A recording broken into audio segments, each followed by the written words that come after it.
Cette grande étendue de sable est le troisième plus grand désert dans le monde entier. Le Sahara a une superficie de plus de 9 millions de kilomètres carrés et il recouvre jusqu'à 10 pays à la fois.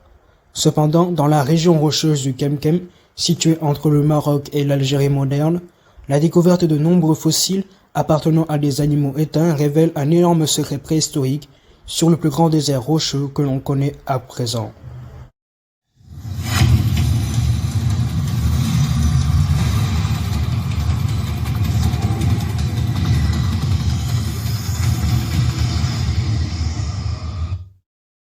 Nous restons toujours dans le Sahara, mais nous remontons plus de 100 millions d'années en arrière, à une époque nommée le Crétacé moyen.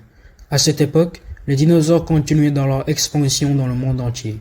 Cependant, la planète était très différente de ce que l'on connaît aujourd'hui. Le Sahara n'était pas encore un désert, mais plutôt un immense système fluvial situé entre le Maroc et l'Égypte. Les zones côtières qui entouraient l'Afrique étaient habitées par d'immenses reptiles marins, comme le Chronosaurus, un animal mesurant plus de 11 mètres. Ces 4 nageoires faisaient à elles seules la taille d'un être humain, lui permettant de littéralement voler sous l'eau. Ces mâchoires étaient énormes, avec des dents dangereusement aiguisées conçues pour saisir de gros animaux marins. Mais les reptiles marins cohabitaient avec d'énormes requins, dont les dimensions étaient comparables à celles d'un grand requin blanc d'aujourd'hui. Mais la faune dans le fleuve géant était également impressionnante. D'ailleurs, il a été baptisé le fleuve des géants. On y trouvait toutes sortes d'animaux. Par exemple, quelques poissons mesurant plus de 30 cm, jusqu'à des poissons mesurant plus de 2 mètres. Il existait même quelques poissons qui étaient en mesure de se déplacer pendant un court instant hors de l'eau. Mais quand il s'agit de la grande taille, l'Onchoprestis est le maître absolu dans ce domaine. Ce poisson si géant avait une longueur de plus de 8 mètres, ce qui en fait l'un des plus grands de son espèce. Bien que les poissons aient développé des formes assez variées pour survivre dans leur environnement, ils étaient en bas de la chaîne alimentaire et ils étaient convoités par de nombreuses espèces de carnivores, comme des plésiosaures mesurant environ 2 mètres de long. Les crocodiliens ont également une place importante dans ce type de prédation. Aujourd'hui, le crocodile de Nil peut atteindre jusqu'à 5 mètres de long, mais par le passé, il y avait des spécimens qui pouvaient mesurer environ 1,80 m jusqu'à plus de 9 mètres de long. Le champion incontesté de cette catégorie était le Sarcosuchus, avec ses plus de 10 mètres de long. Considéré comme l'un des plus grands crocodiliens du monde, son crâne était énorme, avec des mâchoires étroites conçues pour saisir de gros animaux comme des dinosaures. Ce n'est pas le super crocodile qui a dominé le fleuve des géants, car il existait un dinosaure qui le surpassait en taille et en force. Rencontrez le Spinosaurus, l'un des plus grands prédateurs terrestres ayant jamais vécu sur notre planète.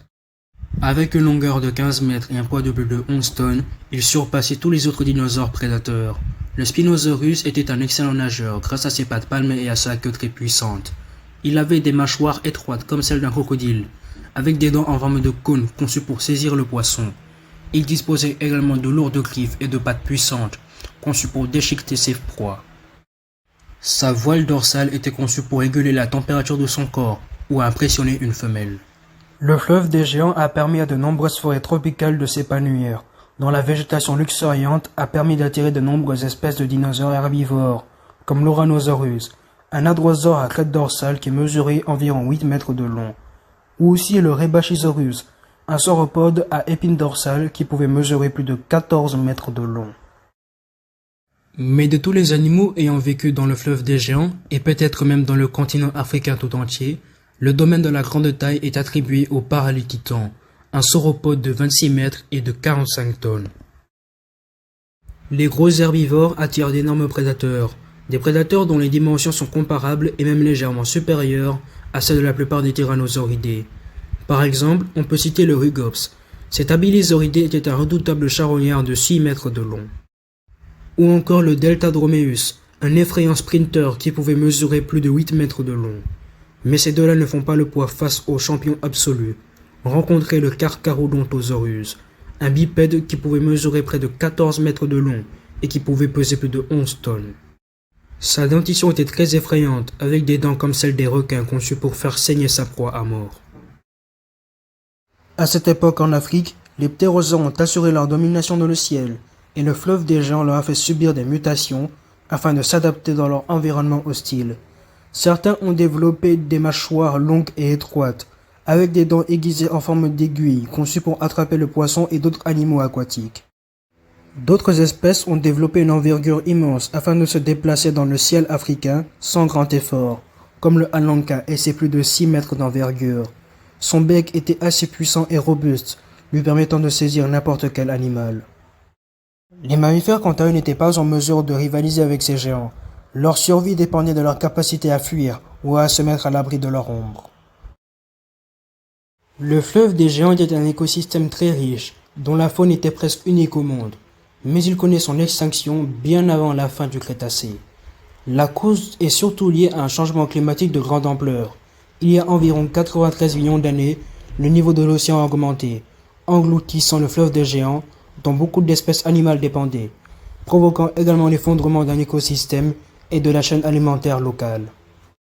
La disparition du fleuve des géants n'était pas quelque chose d'inévitable, et seul le Créateur Tout-Puissant le savait. Cependant, la disparition de cet écosystème florissant parmi tant d'autres révèle à quel point un simple changement climatique peut se révéler dévastateur et capable d'anéantir toute une forme de vie.